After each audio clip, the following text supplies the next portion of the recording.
Once I discovered this double-decker bus, I knew instantly that I wanted it to be in the space that it's in now. A lot of the design in the double-decker has been built around the whimsical nature of this. We called it whimsical posh. Hey, my name is Whit and welcome to the Royal Scot double-decker bus. The Royal Scot is about 25 feet long, 13 feet tall, and well over 50 pounds. Come join me on the tour of the Royal Scot. It's this way.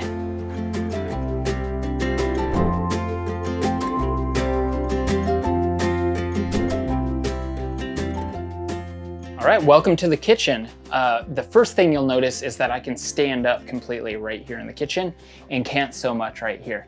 So what we had to do was take out the floor from here to about here to make it so you could stand in this space. It was the biggest project in demo that we did, but well worth it for sure to be able to stand. The counter is just an IKEA countertop put on top of a plywood cabinetry that I built. But something that you can see down here is it kind of stands high, and you wonder why? It's because there's a huge wheel under here. This is the wheel well. Over on this side, we also have the wheel well, and we decided to put a reading nook on top of it because it's a good way to hide a giant wheel. No drawers. The storage is literally one cabinet and then microwave plates and everything sitting on top of it. We've got hot water and cold water, which come in directly from my house, connected by hose. RV hoses work well for that. And then we've got power outside also, which is hooked up. My breaker box is under the bench, and it's got 6 breakers in there that operate different sides of the double-decker bus. And the upstairs, the microwave on its own, the refrigerator on its own, and some of the exterior lights.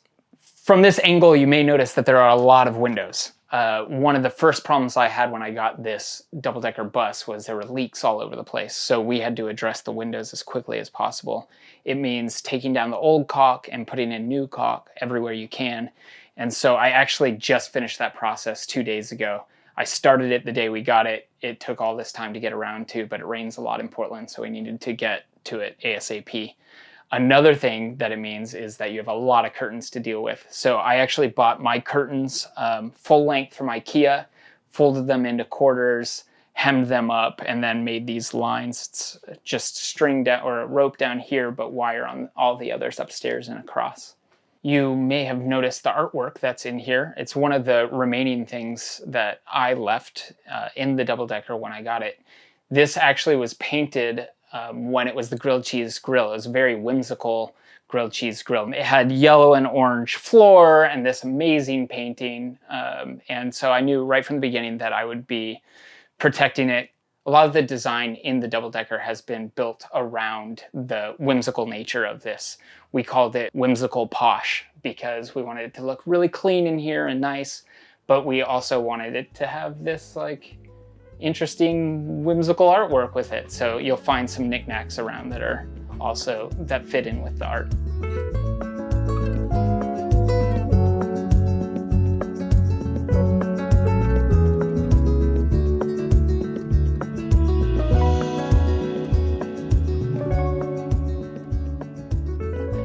When I got the bus, as you know, formerly the grilled cheese grill, there was already a bar here, and we kind of liked that setup. It was nice. So you could sit and have a meal or do your work while looking out into the backyard here.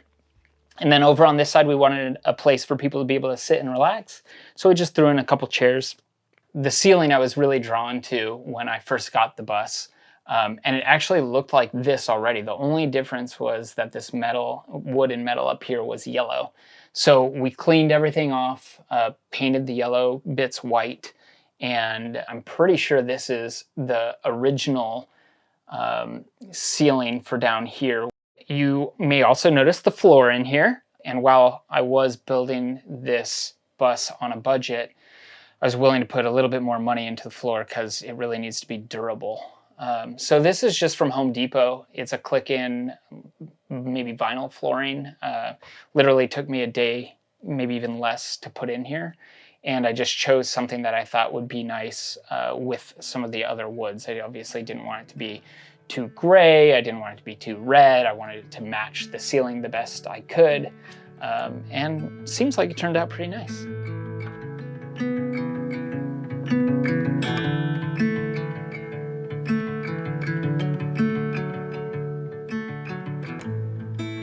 All of this is sustainable financially because I operate this as a rental unit. So I used to have a tiny house parked in this spot, and I met my wife. She was visiting with her daughter from Austin, Texas, and her daughter and my kids got along, and we ended up just spending the whole weekend together. You know, it's 3 years later now, and we're married, and we kept things where they were, which means my wife lives in Austin, I live in Portland, my kids live in Portland, her daughter lives in Austin, and I travel back and forth. We decided not to take the kids out of their schools or away from their other families, and instead that I would go back and forth, and we'll be doing this until they go off to college. So while that is difficult, being able to have this rental unit and others that I have allows me to be more flexible in where I am and how much I travel. It's a different lifestyle than what most people do, but being able to have something like this allows me to live the way that I am choosing to live. One of the sacrifices is not making as much money as I might if I just had a day-to-day job working just in Portland or just in Austin. But this allows me the flexibility to be where I want to be when I want to be there. Once I discovered this double-decker bus, I knew instantly that I wanted it to be in the space that it's in now, so I just needed to find a place to park the other tiny house.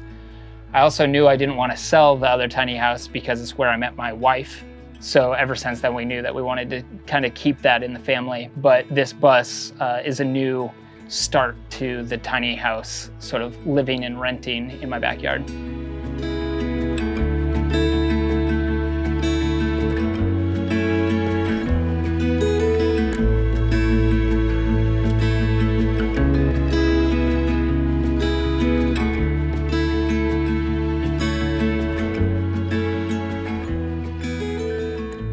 Hey, we're here in the bathroom, and one of the things you might notice right away is our cool switch panel.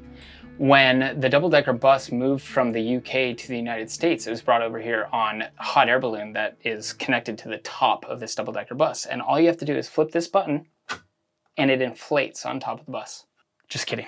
I have no idea what this does. All of these buttons don't operate anything, but one day I'm gonna hook it up so they turn on little spotlights in this space, which is the old driver cab, and they'll turn on little lights on top of little trinkets that we have in there. But for now, it just looks cool.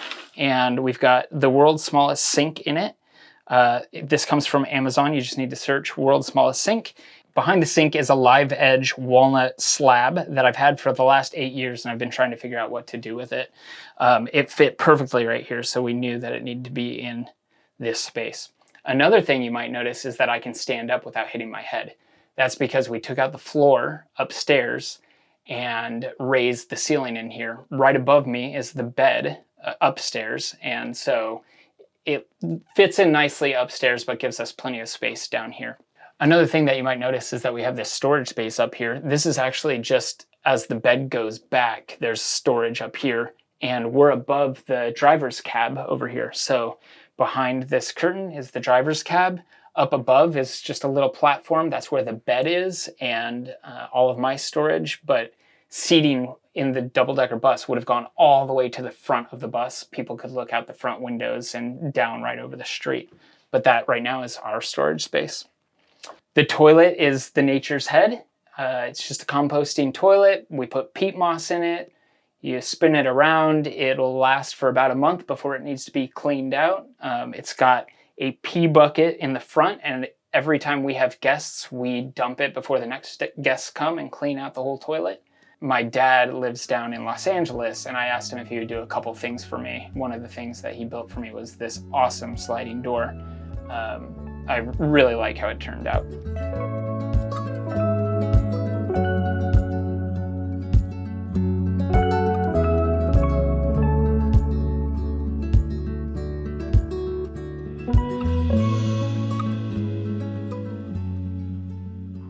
Some people sometimes ask me for advice about these tiny houses on wheels, and honestly, I'm still trying to figure it out. This is a good source of revenue for me, some passive income. It helps with the bills. You know, it's not everything. I also build out sprinters and do work for other people, but it is a good source of passive income. My advice for getting started is to just get started. I mean, it can be difficult, but for me, it was a matter of getting things going. And once I started digging my financial hole, I knew that I needed to finish quickly so I could get out of it. You know, that's my motivation. Not everybody works the same way, but it's kind of how I've been going for a little bit now. The biggest sacrifice that I've made in building tiny houses or converting buses is just the amount of time that goes into putting it together. When I work on this, I basically work from when I wake up until I go to bed. It's a financial sacrifice because I'm putting my own money into it, hoping that I'm gonna make money in return. So there's time that's lost throughout the day. And then when a project ends, I have, you know, a lot more time. But during the actual builds, it's just nonstop and it's super tiring. This particular build was 10 months working on it every other week. So maybe 5 months in total. If I could go back and more aggressively try to find somebody to borrow money from, I'd probably go that route rather than, you know, just racking up credit card debt that I now need to pay off. But this is definitely something that I've learned and we'll focus on next time around.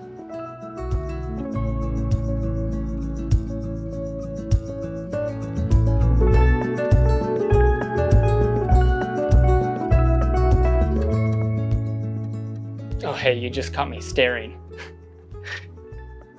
Okay, anyway, we're here at the stairs, and what's kind of cool is they look like they belong, but they were actually ripped out maybe 15 or 20 years ago when it was the grilled cheese grill, and put in by a bartender slash welder here in Portland. A neat thing about this space is originally there was a wall right here with an archway leading into the bus space where you would sit. So when I got the bus, one of the first things I did was I took out this wall to open up this space to make it one big entryway. You've got your plants, your light hanging up here, the kitchen, and sort of a place for you to set your bags and take off your shoes as you come in. Another interesting thing about this space right here is that while I was building, I just had a little step that I was stepping onto to get into the bus, and it was no problem getting in and out of the bus. And then my dad and I built this deck here, and we had it built all the way up to the bottom of the door. And we realized, both being over 6 feet tall, that this is actually a really short doorway and that we had to duck to get in. We didn't have to duck when you stepped in before, but as soon as we made the deck higher, we did have to duck. So we ended up cutting off the legs. We flipped the deck up on its side, cut 7 inches off the legs, and made it so you had to step in so you could clear this tiny door.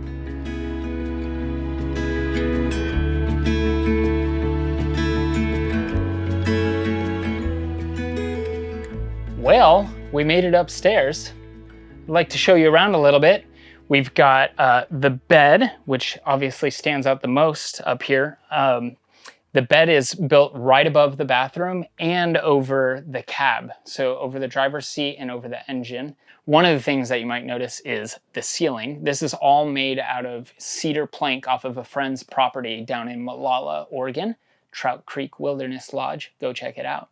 And one of the tricks to this ceiling is because the ceiling bends so sharply, we had to figure out how to cover the seams. So these aren't actually long pieces of cedar. They're divided into different sections. And in order to cover the seams, we had to come up with a way to trim it out. So we've got these pieces that trim all the way, but I couldn't quite get the wood to bend the way I wanted to. So I made up this so I had this idea of making these little blocks and gluing them all into place to give it the curve that I wanted to give it. So we've got 4 recessed lights in here, and recessed lights I just like. I use them in van builds. I've used them in other tiny houses that I've worked on. The cans that are inside the ceiling are so skinny. You kind of just, you cut a hole, you stick the little metal box up inside the space, and then the lights just pop right in. They have little metal prongs that then hold on top of the wood. So they're a really good solution for a very thin ceiling. One of the things I knew I needed right away was an air conditioner because it just gets cooking up here.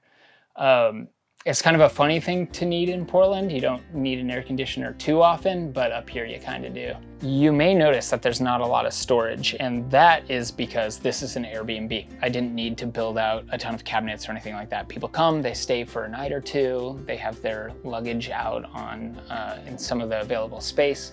But under the bed here, we've got one little box that can hold your shirts or your clothes. Another cool thing back here is the bed headboard. It is a live edge piece of wood also from my friend's property, and we just filled it with epoxy, and then I polyurethane the top of it. But it's boxed out with 2 live edge pieces of wood and looks kind of cool. And actually the end of the bed is over the cab, so the whole space is pretty neat. It's got 2 big windows so you can see right out the front. It's cool.